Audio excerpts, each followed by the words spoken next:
In fact, we now have scholarly studies that have been done of oral cultures, and we know that through several generations, oral tradition can be preserved and passed on without changing a thing.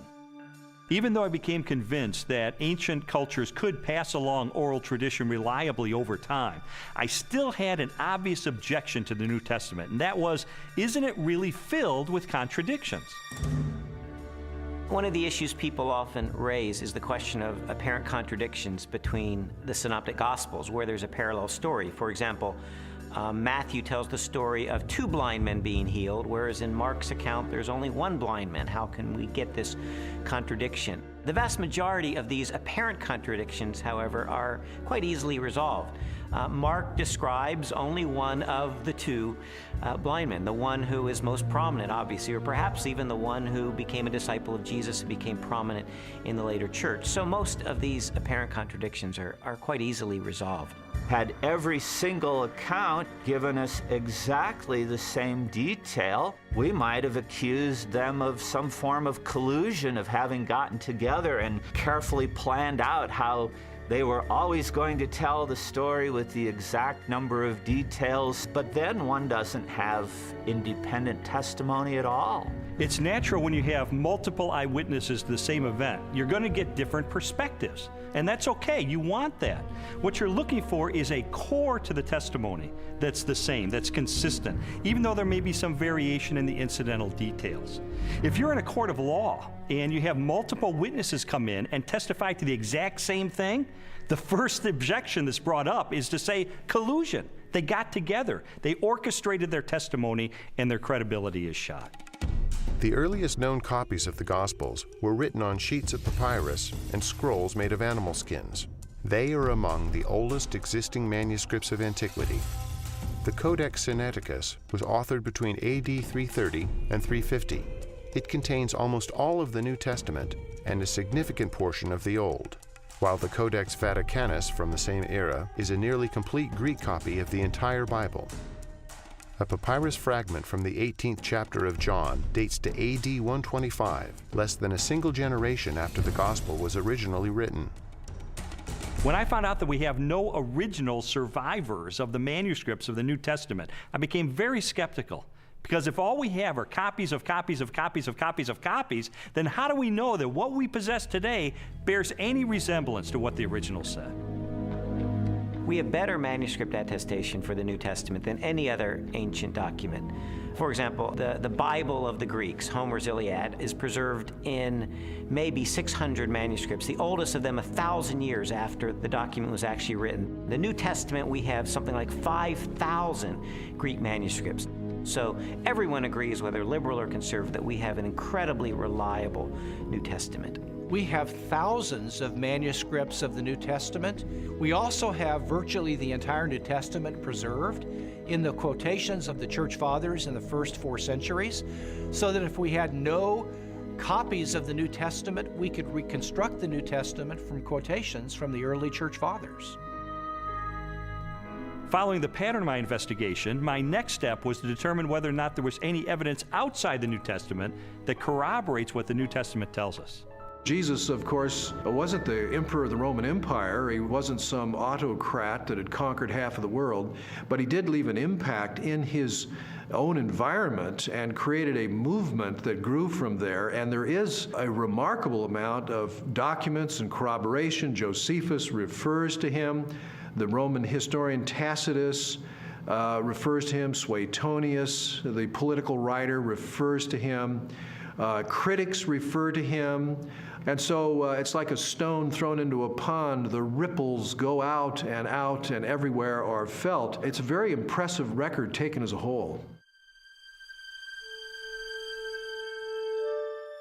In AD 93, the Jewish historian Josephus published his work, Antiquities of the Jews. Scholars generally agree that the following text accurately records Josephus' record of Jesus. Now there was about this time Jesus, a wise man, for he was a doer of wonderful works, a teacher of such men as received the truth with pleasure. He drew over to him both many of the Jews and many of the Gentiles. When Pilate, at the suggestion of the principal men amongst us, had condemned him to the cross, those that loved him first did not forsake him. And the tribe of Christians, so named for him, are not extinct to this day. In a court of law, the rebuttal case is an opportunity for the other side to present their evidence. Well, in recent years, there's been a proliferation of books and articles about the so-called Gnostic Gospels. And I wanted to figure out, does this represent the mainstream of academic scholarship? The Gnostic Gospels are a collection of religious writings from the 2nd and 3rd centuries. They blend the teachings of Jesus with a variety of ancient philosophical beliefs. According to the tenets of Gnosticism, the universe was the creation of a flawed and wicked God. Therefore, all matter was evil. Salvation from this world could only be attained through secret knowledge about the spiritual nature of man. There's been a lot of talk about the Gnostic Gospels, the Gospel of Mary Magdalene, the Gospel of Philip, the Gospel of Thomas.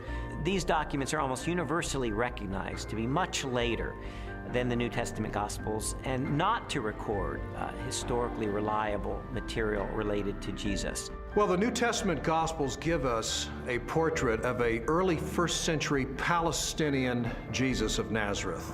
The Gospels from the 2nd century, which are mostly Gnostic Gospels, such as the Gospel of Judas, or the Gospel of Thomas, or the Gospel of Philip, or the Gospel of Mary, they give us a very different Jesus. Now, you can pick and choose if you want. You can say, well, I like the 2nd century Gnostic Jesus better.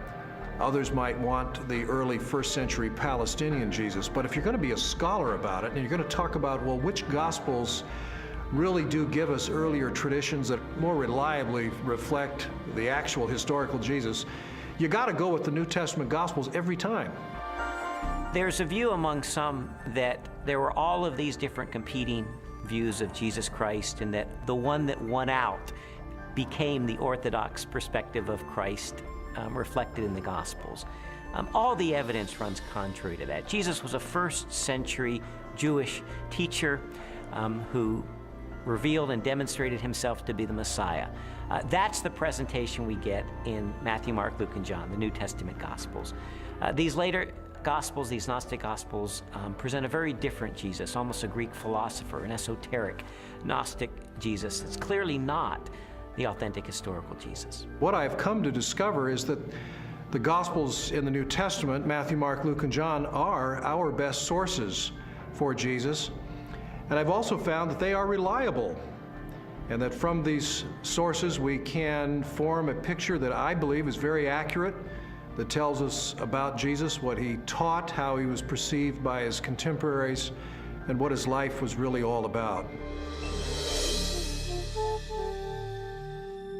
Everything from Jesus' parables to his healings, to his controversies, to his warnings, and all of that, the reason they were telling this stuff is that not just it was good advice for them in their own day, but that it actually mattered, that it actually happened.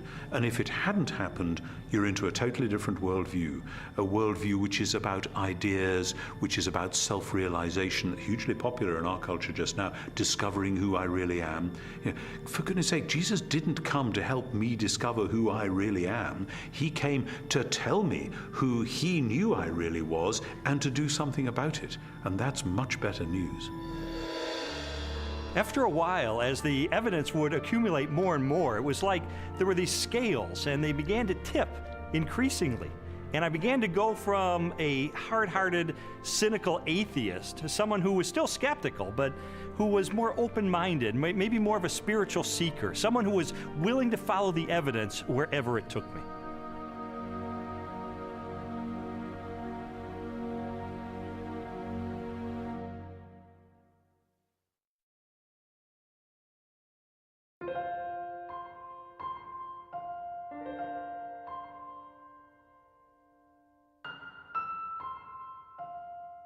This whole time I was on this investigative journey, Leslie and her friends behind the scenes were praying because they knew that I was checking into the evidence. I was looking into these issues for myself, and they just wanted me to be open-minded about the evidence that I found.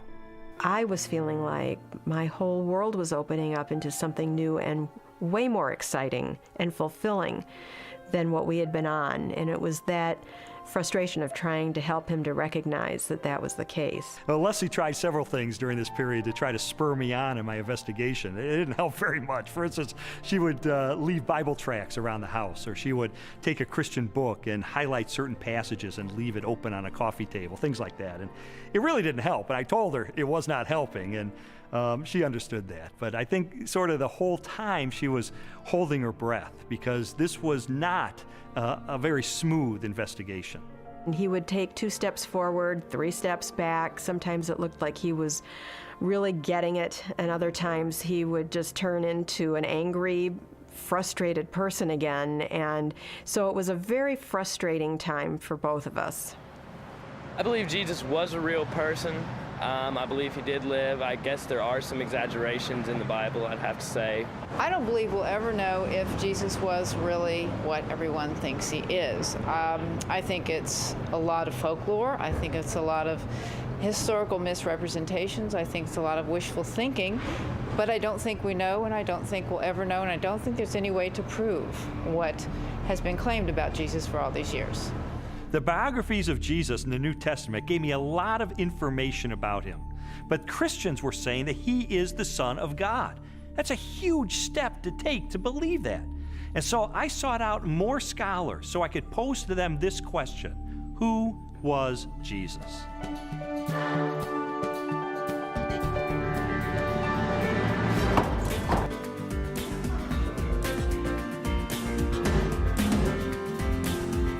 Michael Rydelnik, Moody Bible Institute.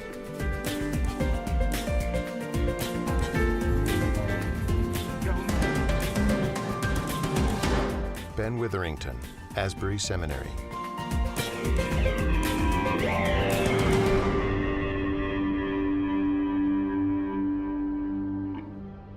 Now, this is one of the things I love about Jesus, and it says something to us. His identity is complex. He can't be pigeonholed. He fits no one formula. There's a lot of aspects to who he is. But always, he presents himself as a challenge to the status quo, to preconditioned thinking about what Son of God, what Messiah must be. He's carving out his own niche. He's doing his own thing like a great and creative artist. He is not simply replicating anything from the past. He is taking bits and pieces of prophecies and ideas and wisdom literature and law and you name it, and he's made a whole new gumbo. And he's serving it up, and people don't know what to think. He goes in a synagogue and says some of this stuff, and they go, wow, a new teaching, and with authority. Shazam! Amazingly, people say, you know, no one teaches like him because he spoke with his own authority. Our sages, our rabbis, always taught that you have to teach in the name of someone else. You know, Rabbi so-and-so says in the name of Rabbi so-and-so. That's the way rabbis were taught to teach. Yeshua came and said, you've heard it said, but not what my rabbi taught me, but I say unto you. And he would clarify, even overrule in some ways, the Old Testament law.